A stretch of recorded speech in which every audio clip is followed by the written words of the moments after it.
Siz uchun nima qiyin bo'lgan? Birinchi marta ringga chiqayotganingiz oldindan hayajonli yengishmi yoki hozir birinchi turnirda oldidagi hayajonli yengishmi?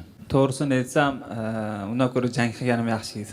Turnir o'tkazish juda qiyin. Ko'pchilik o'ylaydi, oson pul bo'lsa bo'ldi qilib tashlaydi deydi, lekin buni tartib, intizomi, tizimi deyiladi.